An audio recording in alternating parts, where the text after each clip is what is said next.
nikafanya ajira kwa kipindi fulani, ila pia nashukuru zaidi kwa kuwa niliweza kupambana na maisha katika hali za hapa na pale, kwa kuwa nilikuwa natamani kuweza kujenga kipato kikubwa na kutimiza malengo yangu makubwa. Wakati niko kwenye ajira, nilianza kujishughulisha na biashara za hapa na pale, na hiyo ilinipelekea kuchukua mikopo na kuendelea kurani biashara zangu hizo. Kwa bahati mbaya au nzuri, biashara zangu zilisuasua na kupata hasara kubwa sana. Kwa hivyo zikaniacha katika hali ya marejesho makubwa ambayo hata mshahara wangu hauwezi kufidia kuyalipa hayo marejesho. Nikapitia wakati mgumu zaidi tena kuanza kutafuta marejesho, kupeleka marejesho ya biashara ambayo haipo. Kwa hiyo mshahara wangu wote naupeleka kwenye marejesho na bado natafuta hela nje kuongeza kwa ajili ya marejesho ya mkopo ambao nilichukua na biashara ambayo imeshakufa. Haikuwa rahisi, ila nashukuru Mungu kupitia hasara hiyo niliyokuwa nimeipata. Mmoja kati ya wateja wangu waliokuwa wakija ofisini akaniambia anioni ofisini siku hizi na ofisi nimefunga. Nikamweleza scenario iliyonitokea ya kupata hasara. Basi ndipo akaniambia njoo tukutane mjini, kuna idea nitakushirikisha itaweza kukusaidia maisha yako.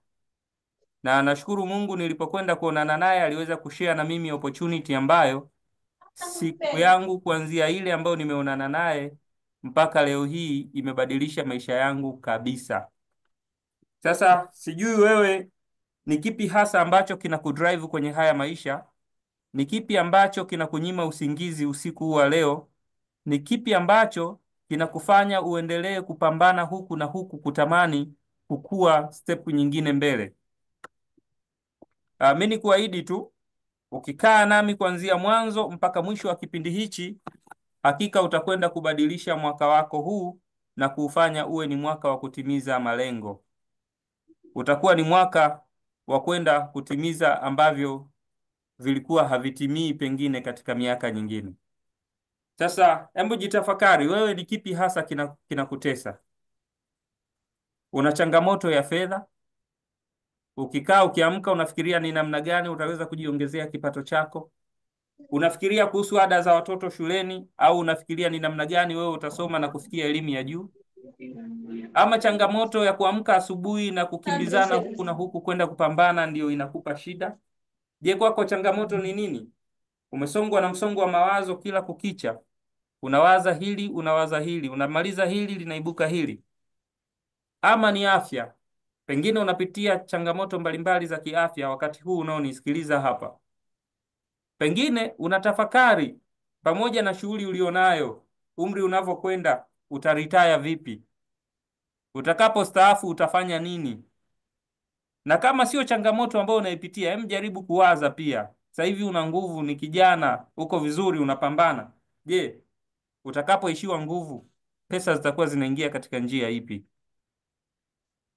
Pengine una ndoto kubwa sana ambazo kila ukizitafakari unazidi kujiona mbali, au unajiuliza, je, nitazifikia? Pengine ndoto yako ni kumaliza elimu ya juu, ama watoto wako kumaliza elimu ya juu. Ama pengine ndoto yako ni kuwa na nyumba nzuri ya kifahari.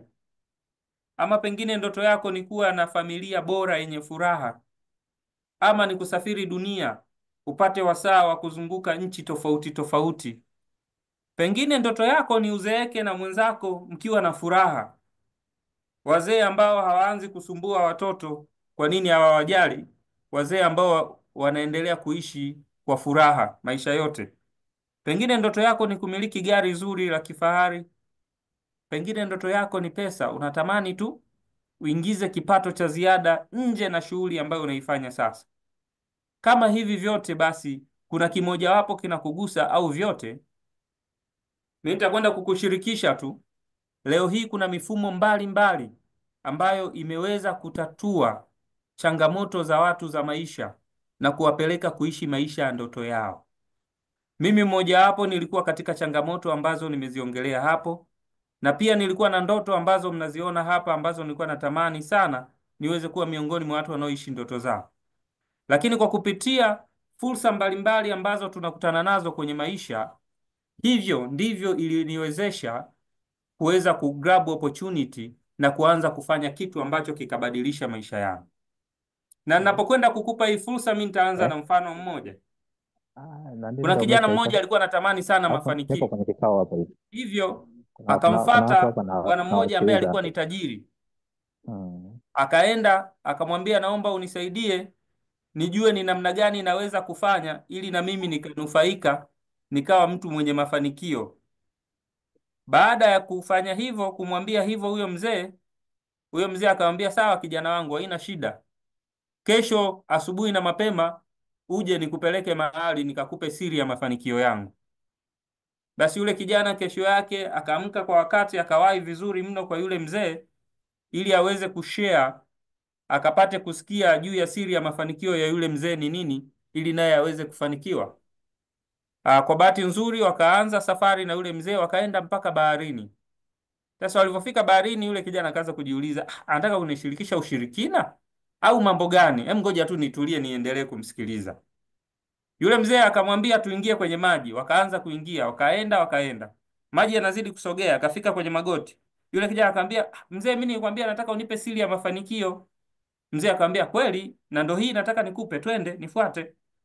Wakazidi kusogea kwenye maji hadi akafika saizi ya shingoni. Alafu yule mzee akasimama, akamwangalia vizuri yule kijana, akamkamata shingo yake, akamzamisha ndani ya maji. Yule kijana akajua kuna kitu anatakiwa kuangalia kule chini ya maji. Akaanza kutafuta hicho kitu chini ya maji, amefumbua macho anaangalia, akiwa amekabwa shingoni, amezamishwa. Lakini akaanza kuishiwa pumzi, kwa hiyo akaanza kutapatapa, hicho kitu akioni huko chini, anaona mzee bado kamkamatia hapo hapo, kamkaba shingo. Akaanza kupambana huku na huku ajikwamue kujitoa kwenye yale maji ili aweze kuhema. Yule mzee alipoona sasa amezidi kuruka na kupambana, akamwachia. Yule kijana akaanza kuhema kwa nguvu. Akamwambia, mzee, mimi nilikwambia nataka unipe siri ya mafanikio, mbona unataka kuniua? Yule mzee akatabasamu, akacheka, akamwambia, kwa jinsi ambavyo ulikuwa unatafuta pumzi ya kuhema nilivyokuingiza ndani ya haya maji, ukitumia pumzi hiyo kwa nusu saa tu kutafuta mafanikio, lazima utafanikiwa. Nadhani mmenipata vizuri kabisa. Kwa funzo la mzee yule tajiri ilikuwa ni kumwonyesha, ili uweze kufanikiwa ni lazima ifike point uwe uncomfortable. Ondoa comfort zone, lazima uwe uncomfortable. Kama kwako kuamka mapema asubuhi sio kitu cha kawaida, basi itakubidi uanze kuamka mapema na asubuhi uwe uncomfortable. Kama uh, wewe kwako aibu kufanya vitu vya kukufanya ufanikiwe, pengine kufanya biashara unaona kwako ni aibu au ni fedhea, unaona mimi wateja kama nitakuwa nawabembeleza au siwezi lugha za wateja, basi ikufikie wakati uweze kuitoa hiyo hali na uweze kufanya biashara. Sasa leo hii katika ulimwengu tulionao kuna fursa nyingi sana ambazo zinazunguka. Kuna fursa za kitapeli na kuna fursa za ukweli. Kazi ni kwako kuweza kutambua ipi ni fursa sahihi ya kuweza kufanya nayo kazi.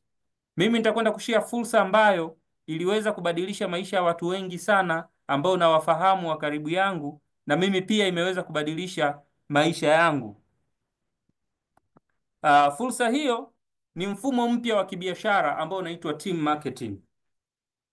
Tunapoongea team marketing, kwa wengine inakuwa ni lugha ngeni, ila wengine wanaielewa. Kwa Kiswahili wanasema biashara ya soko la mtandao. Kwa lugha nyingine wanasema network marketing business. Huu ni mfumo wa biashara ya kisasa ya karne ya 21. Lakini kutokana na wengi kutokuwa na uelewa wa mfumo huu wa biashara, wengi wamekuwa wakizania ni utapeli, kwa sababu wameshaingia kwenye biashara ambazo ni za kitapeli. Ila wengine wamekuwa wakitafuta pesa za haraka haraka huku na huku, wakawa wanaingia kwenye makampuni mbalimbali ambayo yakaweza kuwatapeli na wakakosa hiyo hela. Sasa siku ya leo mimi nitakwenda kuitambulisha kwako kampuni ambayo ni bora katika mfumo mzima wa soko la mtandao, kampuni ambayo itakuwezesha wewe kuwekeza muda kidogo na kuduplicate na watu wengine, na ukaweza kutengeneza kipato kikubwa na kipato endelevu, ikakupeleka kufikia kutimiza malengo yako. Katika makampuni mengi yanayofanya soko la mtandao, mimi naichagua kampuni moja tu ambayo inaitwa ni Forever Living Product. Ni kampuni ambayo ina ubora wa hali ya juu katika bidhaa zake. Ni kampuni ambayo itakufanikisha katika engo mbalimbali. Tunasema if you can change your life, You can change your life if you can not change your thinking. Hautaweza kubadilisha maisha yako kama hautaweza kubadilisha mtazamo wako. Haijalishi umekutana nayo mara ngapi, haijalishi umeisikia mara ngapi, hebu siku hii ya leo tega sikio, unisikilize kwa makini, ni kuonyeshe ni kwa namna gani utakwenda kufanikiwa na hii kampuni. Cha kwanza, kampuni hii inafanya katika soko la mtandao. Cha pili, itakuwezesha kuingiza kipato cha ziada kwa kupitia bidhaa zake zenye ubora wa hali ya juu. Ila cha tatu, nitakuonyesha ni namna gani watu wengi wanajiunga na hii kampuni kwa spidi kubwa mno. Cha kwanza ni issue ya finance. Katika financial, kampuni hii inalipa vizuri mno katika masuala mazima ya ulipaji wa wewe kufanya nayo biashara. Ila kingine ni the person you become. Kampuni hii haikuishii kukupa pesa tu, bali itakujenga na kukutengeneza kuwa mtu sahihi kuelekea kwenye mafanikio. Kwa sababu issue sio pesa tu, issue wewe unakuwa nani baada ya kuwa na pesa. Ila pia kampuni hii itakupa flexibility. Unaweza ukaifanya ukiwa unaendelea kufanya mambo yako mengine. Itakupa uhuru wa kuweza kufanya vitu pasipo kufiksiwa mahali. That's why tunasema it's flexible. Unaifanya popote pale. Unaweza ukasafiri ukaenda huku ukaenda huku. Ila hata hapo ulipo unaweza ukawa unaendelea kufanya biashara na watu wa mikoa tofauti tofauti. Ila kikubwa zaidi ni ubora wa bidhaa zake. Bidhaa ambazo zimekuwa zikileta matokeo chanya kwa watumiaji wa bidhaa hizo. Kwa shuhuda mbalimbali zitaendelea kusambaa na wateja wataendelea kukutafuta kwa kuwa na mfumo bora wa biashara. Sasa utaanza kujiuliza Forever ni nini? Forever ni kampuni kubwa sana ya Kimarekani ambayo imeanzishwa Scottsdale, Arizona, na iko private owned, inajiendesha yenyewe bila madeni. Ni kampuni ambayo iko nchi zaidi ya 167 duniani na imebezi katika masuala ya afya na muonekano bora. Kampuni hii imekuwa ikikua miaka hadi miaka. Sasa hivi naongea na wewe iko zaidi ya miaka 46 sasa duniani ikiendelea kukua. Ila ni kampuni ambayo hapa Tanzania inafahamika vizuri na imeshawahi kushika nafasi ya 3 katika kulipa kodi Tanzania. Ni kampuni ambayo itakuongoza katika mafunzo na mwongozo wa namna gani uifanye ili uweze kufanikiwa. Ila pia East Africa yote tuna ofisi Zambia, Burundi, Rwanda, Kenya na Uganda. Kwa hiyo ni kampuni ambayo inaendelea kukupa uhakika wa kuijenga biashara yako vikubwa mno. Ila imebezi na zao mama kama malighafi ya kutengenezea bidhaa zake kupitia mmea wa aloe vera. Tunafahamu toka enzi na enzi mmea wa aloe vera ulikuwa ukitumika kama tiba katika afya za wanadamu toka enzi ya mababu zetu. Sasa leo hii aloe vera ina benefits mbalimbali za nje ya mwili na ndani ya mwili. Katika benefits zilizoko ndani ya mwili na nje ya mwili ni kama ifuatavyo. Ndani ya mwili itakusaidia mfumo wako wa mmeng'enyo wa chakula kuwa sawa, itaimarisha kinga yako ya mwili na kufanya ufyonzwaji wa virutubisho uwe vizuri. Ila nje ya mwili ni katika masuala ya ngozi, kuweza kuiweka ngozi yako kuwa nzuri, ikagrow na kuwa na muonekano bora. Kuna soko kubwa sana la bidhaa za kampuni ya Forever Living. Leo hii tuna watu wengi wana changamoto za tumbo kunguruma, tumbo kujaa gesi, wana changamoto za acid reflux, wana changamoto mbalimbali za kiafya. Sasa kampuni hii ina bidhaa, sio madawa na wala haiuzi madawa, ina virutubisho. Virutubisho hivi vinakwenda kusaidia kuupa mwili wako afya njema, kuimarisha kinga yako ya mwili na mwili wako ukafanya kazi vizuri. Leo hii tunaongelea kuhusiana na sumu kuwa nyingi. Tunavuta sumu kwa hewa, tunakula vyakula vingi ambavyo vina makemiko. Katika kuisafisha miili yetu, kampuni hii ina juisi inaitwa aloe vera gel. Hii dumu la kwanza, kikopo cha njano. Juisi hii inakwenda kufanya cleansing ya mwili wako, cleansing ya mfumo wako mzima wa mfumo wa mmeng'enyo wa chakula na kuweza kufanya absorption iwe vizuri na kuimarisha kinga yako ya mwili na kukufanya kuwa na afya bora. Ila pia tuna dawa za meno, tuna sabuni, tuna deodorant na bidhaa nyinginezo. Kwa hiyo tukiangalia soko ni kubwa zaidi, wide range ya product ambazo tuko nazo. Tuna bidhaa kuanzia watoto, tuna bidhaa za watu wazima, tuna bidhaa za wajawazito, tuna bidhaa za wababa, tuna bidhaa za wamama, tuna bidhaa za wazee. Kwa kila mtu anafaa kuwa mteja wako kwenye scenario kama hii. Tunapoongelea katika swala zima la virutubisho, kuna virutubisho mbalimbali ambavyo miili yetu inavikosa kutokana na ulaji wetu tunaokula siku hizi. Kwa kupitia kampuni hii utakwenda kupata virutubisho sahihi na kuijenga afya yako kuwa vizuri. Ila pia kuna bidhaa za uzito. Uzito, kuna watu ambao wana uzito uliopitiliza, kuna watu ambao wana uzito uliopungua. Tuna bidhaa ambazo zinakwenda kusaidia kuweka uzito wako jinsi inavyostahili. Tukiangalia huyu dada anaitwa Veronica Kundi, alikuwa na kilo 74, akaweza kutumia bidhaa ya uzito akashuka mpaka 58, na hapo wakati ana 74 aliambiwa na daktari wake kwamba anaelekea sasa kwenye changamoto ya sukari, kwa apambane vizuri aweze kupunguza mwili wake aishi kwa afya, na kwa kweli alitumia program zetu akaweza kuwa vizuri kama anavyoonekanika hapo. Ila tuna huyu bwana anaitwa Saidi, alikuwa namna hiyo na akaweza kupungua kufikia namna hiyo. Kwa kuna watu mbalimbali. Kuna huyu dada hapo Rafia aliweza kupungua kilo 20 kupitia pack ya weight management. Ila tuna huyu bwana anaitwa Enos Salema, naye aliweza kupungua kilo 20 kupitia hii program ya uzito. Sasa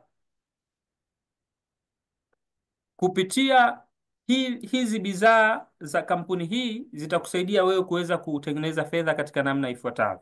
Kwa wewe kupartner na hii kampuni, kuichukua hii opportunity kuifanyia kazi, utakwenda kubenefit katika mauzo ya bidhaa, uweze kufanya sales, na pia utaweza kufanya kitu kinaitwa recruiting, kuingiza watu, kuwatambulisha watu kwenye biashara, nao wakaweza kunufaika. Sasa tukianza na kuuza, kupata mauzo, sales, kampuni hii inafanya katika mfumo wa tofauti na biashara nyingine zote ambazo unaziona mtaani. Hii inafanya katika mfumo wa kisasa. Biashara za kizamani ziko katika mfumo huu. Inaanza kwa producer, inaenda distributor, inaenda wholesalers, inaenda retailer, ndipo mimi mteja nakuja kuipata au wewe unapata bidhaa.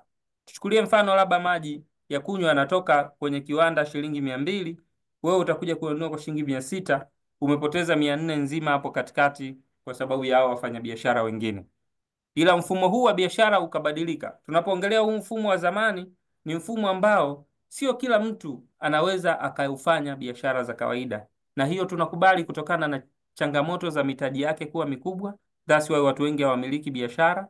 Ila pia namna ya uendeshwaji wa biashara hizo inahitaji matangazo. Biashara hizo ziko outdated kwa sasa tunavyoongea. Sasa hivi watu wengi wanafanya biashara kisasa zaidi. Kuna watu hawana frame popote na wanaingiza millions of money. Kampuni ya Forever itakupeleka katika mfumo mpya wa ufanyaji biashara, ambapo inaanza kampuni, unafata wewe straight, then inafata wateja wako. Ila pia nakupa nafasi ya kushare na ndugu jamaa na marafiki katika mfumo mzima wa kutumia bidhaa bora na kuweza kushare mfumo wa biashara. Kwa kufanya hivi ni chansi ambayo kila mmoja anaweza kufanya.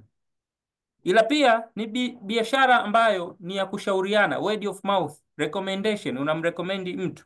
Na ni kitu ambacho hata hapo ulipo umeshawahi kuwarekomendi watu wengi tu, kwamba mama fulani ana juisi nzuri, restaurant fulani ina chakula kizuri, fundi fulani anashona nguo nzuri. Kwa kufanya hivyo ulimuingizia yule fundi pesa au ile restaurant pesa.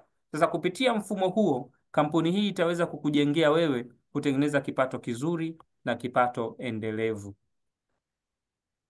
Unaweza ukaanza kujiuliza ni nani anaweza akawa mteja kwangu? Hebu anza kufikiria ni nani unamfahamu anatamani kupungua uzito? Nani unamfahamu anapenda ngozi nzuri? Ni nani anapenda maisha ya afya? Ni nani ana familia? Ni nani anasumbuliwa na changamoto za afya? Na ni nani anataka kuwa na muonekano bora? Ila pia kuna watu ambao unawafahamu, unao kwenye simu yako na kila siku mnakutana. Kuna watu ambao utaweza kuwashirikisha katika namna ya face to face. Kuna namna ambao unaweza kushirikisha hii bidhaa katika kitu tunaita product launch au group launch. Kuna vipeperushi mbalimbali za bidhaa na faida za bidhaa zetu za kampuni ya Forever. Ila pia kwa kupitia social media unaweza ukatumia mitandao ya kijamii kushirikisha biashara, kushirikisha bidhaa zako.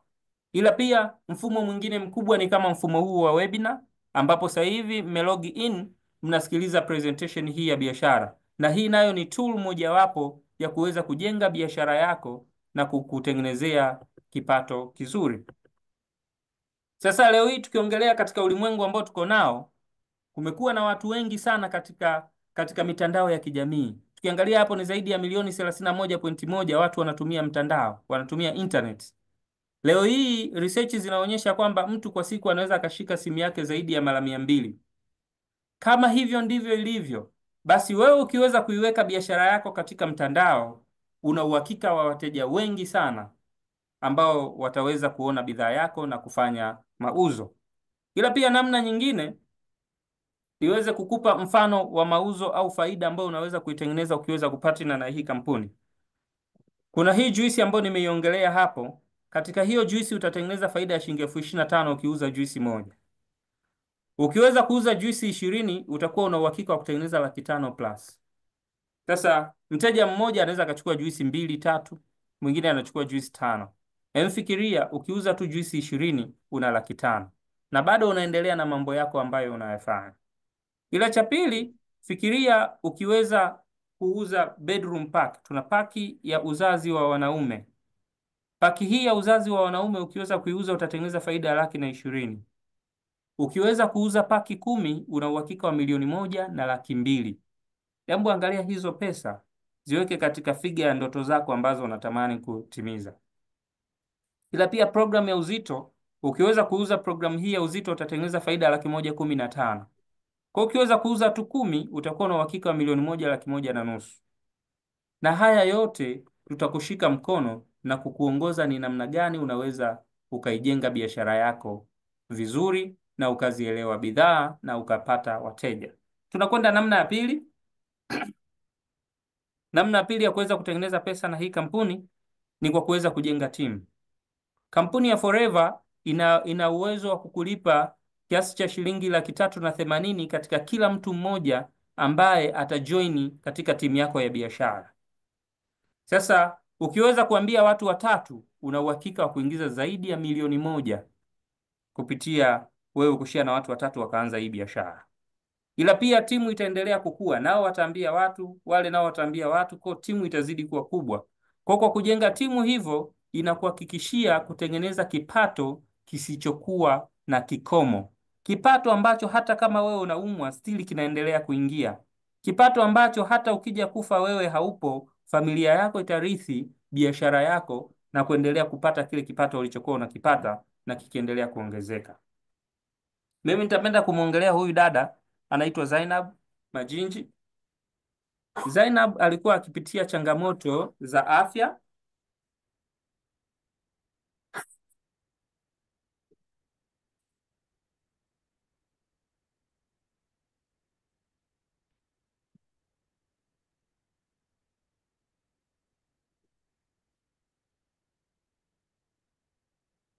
Halo, naona mtandao unasumbua hapo.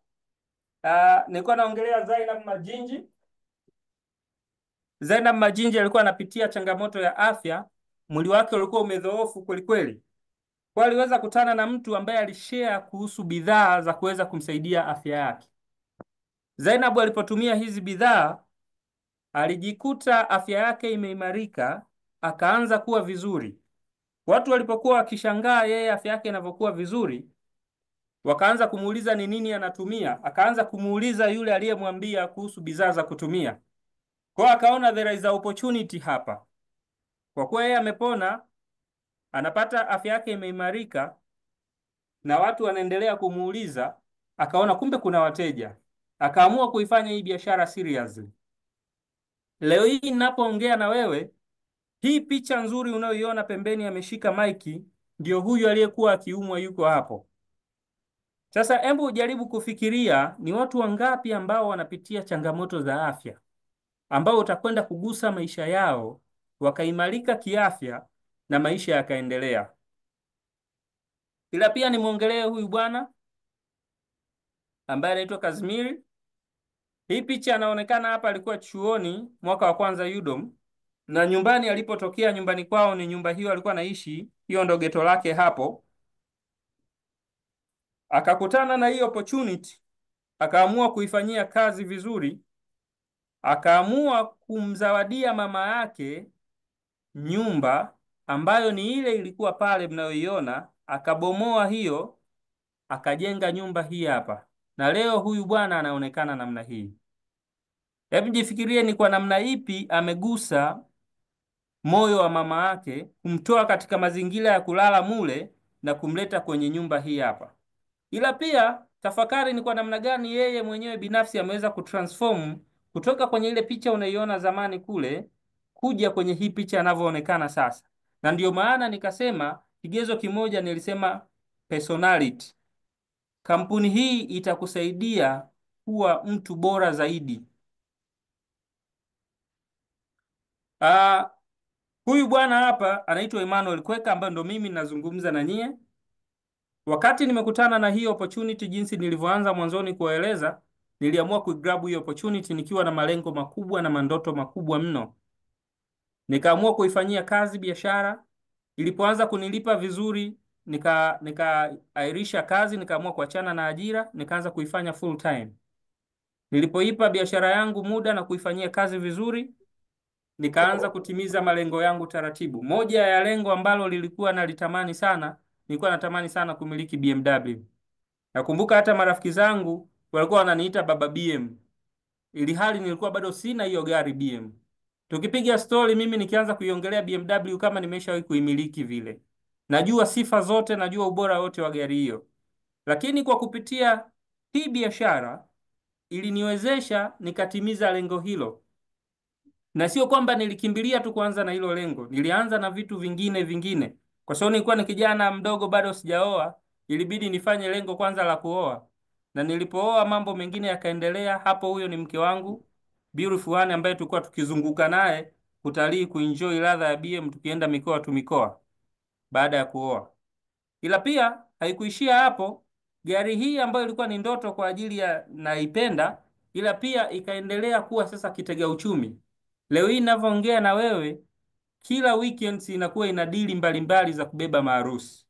Kwa hiyo haijaishia tu kuwa ya kutembelea, imeishia pia na kuniingizia pesa. Kwa hiyo imeniongezea mkondo mwingine wa kipato. Ila ndoto nyingi ambazo nilikuwa natamani kuendelea kuzifanya, nikiwemo na ndoto moja ya kumiliki apartments za kuweka wapangaji. Kwa nilikuwa nafikiria kwamba natamani niwe natengeneza hela hata kama nimelala, niwe na uhakika wa sources mbalimbali zinaingizaga tu hela. Kwa hiyo kupitia biashara hii niliweza kuaccumulate fedha na kuanza kufanya ujenzi, na ujenzi ukazidi kuendelea namna hiyo. Nikiwa naendelea kujenga, mimi naendelea na biashara yangu kama kawaida, pesa ninazozipata na kusanya na naendelea kufanya ujenzi. Hii ni apartment ambayo nimeijenga yenye vyumba 6, kila chumba ni self contained. Kwa hapa nilikuwa nimeenda kutembelea kuona site inaendeleaje baada ya kuwa nimetoka kwenye mishemishe zangu jioni. Ikabidi nichukue video kidogo kuona hali halisi ilivyo ya maendeleo ya ujenzi. Lakini leo hii naongea na wewe, haiko hivyo tena. Imeshakamilika na imeshaingia watu. Kwa hiyo siwezi ichukua tena katika namna hapa. Ilikuwa katika dalili za mwishoni za kufanya finishing. Nikiwa hata sijamaliza kuikamilisha finishing, watu tayari washabook vyumba, washalipia, wanataka kuingia. Kwa watu wakaanza kuingia mapema kabisa, hata nyumba haijakamilika yote. Kwa hiyo kwa nini nimeonyesha hivi? Pengine una ndoto kubwa kama nilivyoanza mwanzoni. Kila kitu kinawezekanika endapo utaamua kufanya maamuzi sahihi na kukubali kufundishwa. Ila pia hawa ni viongozi wangu wakubwa ambao wanaishi Arusha, Dorcas na Leonard Mgoyo. Ni viongozi ambao wamekuwa wakinimenta na kunicoach katika njia sahihi ya mafanikio. Wamekuwa wakiniongoza ni nini nifanye, nini nisifanye, ili niweze kufika mbali zaidi katika biashara. Wao kupitia hii biashara Forever wameyafanya mengi sana, ikiwemo kugusa maisha ya watu tofauti. Ila kikubwa zaidi, wameweza kujenga nyumba ya ndoto yao kwa kipindi hicho. Juzi nilikuwa napiga naye story, akaniambia wana ndoto nyingine ya kujenga nyumba ya kuzeekea. Watapozeeka kuna nyumba nyingine tena watahitaji ya kuzeekea. Sasa sijui mimi na wewe ndoto zetu tunaendelea kuziweka wapi. Ila kampuni ya Forever itakuhakikishia kukupa incentives mbalimbali ili kuweza kukukuza katika kiakili, kifikra na katika mitazamo mbalimbali ya kiuchumi na katika engo mbalimbali, kuisafiri dunia katika sehemu tofauti. Kupata Forever to Drive ni incentives ambayo inakwenda kukupa wewe dola 400, 600 hadi 800 kwa miaka mitatu mfululizo. Kama ndoto yako ni gari, basi ununue gari zuri la kifahari. Kama ni nyumba, basi ujenge. Kama ni kutimiza, basi utimize hayo malengo yako ambayo unayatamani. Ila pia kuna watu ambao wanaanza hii biashara ya forever kwa kutamani global travels, ambazo safari hizi zote zinakuwa full paid. Unalipiwa tiketi ya kwenda na kurudi, unapewa pocket money ya kuishi huko na kuenjoy maisha mbali mbali. Na hawa ni baadhi ya Watanzania wenzetu wakiwa katika safari 1, 2, 3 za huku na huko katika hii biashara. Kwa hiyo hii biashara haijalishi leo hii uko wapi, leo hii unafanya nini, unaweza kuianza kuifanya kwa muda wako mdogo tu na kukupeleka kufikia huku. Ila kila mwishoni mwa mwaka kuna gawio la faida. Mwenye kampuni anaangalia waliofanya biashara vizuri na kushare nao profit walioizalisha katika kampuni, ambapo kuna dola 3,000 mpaka dola 1,500,000 zinagaiwa kwa wale waliofanya vizuri. Kwa hiyo jifikirie hapo. Hii ni sawa na mfanyakazi bora. Kwa wale walioajiriwa watanielewa vizuri nikisema mfanyakazi bora, ambapo katika sikukuu ya wafanyakazi wanapewa motisha ya kupewa gawio la faida au ya kupewa tuzo fulani kwa ajili ya kufanya kazi vizuri. Kwa mwenye kampuni kila mwisho wa mwaka anatoa tuzo fulani kwa waliofanya vizuri biashara, kuanzia dola 3,000 mpaka 1,500,000. Ukileta kwa hela yetu ya Kitanzania utapata kuona ni kubwa vipi. Na kwenda kumalizia kwa session hii ya kukuonyesha kitu kikubwa ili uweze kufanikiwa. Ili uweze kufanikiwa unahitaji darubini. Simaanishi utoke sasa hivi ukanunua darubini dukani ili uweze kufanikiwa, hapana. Ila katika mindset yako unahitaji darubini ya kuona vile vitu ambavyo wengine hawawezi kuviona. Unahitaji darubini ya kuona mbali zaidi. Leo hii hapo ulipo uweze kuona miaka yako 5 ijayo unataka kuweje. Miaka 10 ijayo unataka uweje. Unataka ufanye nini? Hiyo vision ukiwa nayo utaweza kufikia mafanikio makubwa. Ila darubini pekee haitoshi. Unahitaji magnifying lens. Tunafahamu kazi ya lenzi ni kukuza.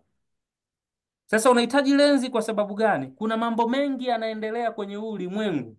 Kuna opportunity nyingi sana zinazagaazagaa huko. Unahitaji lenzi ya kukuza, kujua nini ufanye sasa ili ile miaka 5 ijayo uwe yule unayetaka kuwa.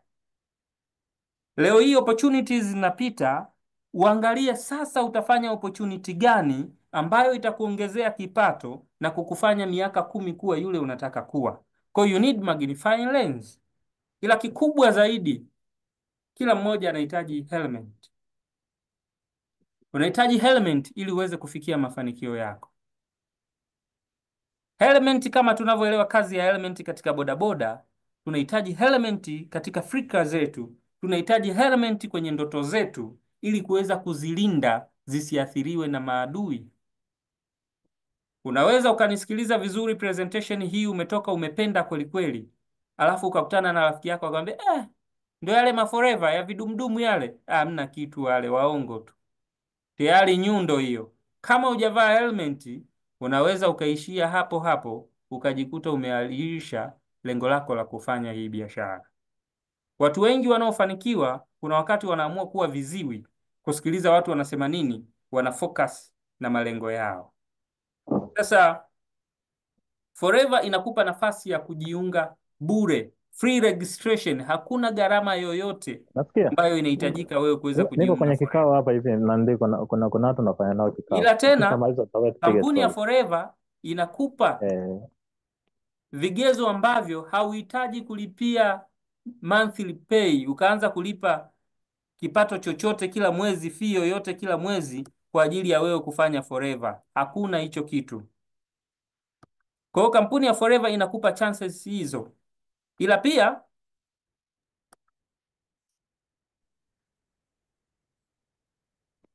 kuna mitaji aina kadhaa ambazo unaweza kuanza nazo kama mwanachama na kuanza kutengeneza biashara yako ya Forever. Unapoanza kwa mtaji wa kwanza, full pack ya mtaji ni 1,612,000. Wewe moja kwa moja utaitwa assistant supervisor. Utakuwa kwenye level ambayo utapata 30% punguzo, ila pia utatengeneza faida ya 42%. Hapa niwaeleweshe vizuri, 42%, yani kama mzigo wa 100,000 umechukua, faida yako itakuwa 42,000. Ni faida kubwa sana kibiashara. Ila pia unapoanza kujenga timu, kwa kila unayemuingiza utalipwa 380,000. Utajenga timu, utachagua bidhaa zako unazozitaka na biashara yako itakuwa imeanzia hapo. Ila kwa namna nyingine tena ya kuanza kuwa full, kuna mtaji ambao kampuni inakuchagulia bidhaa.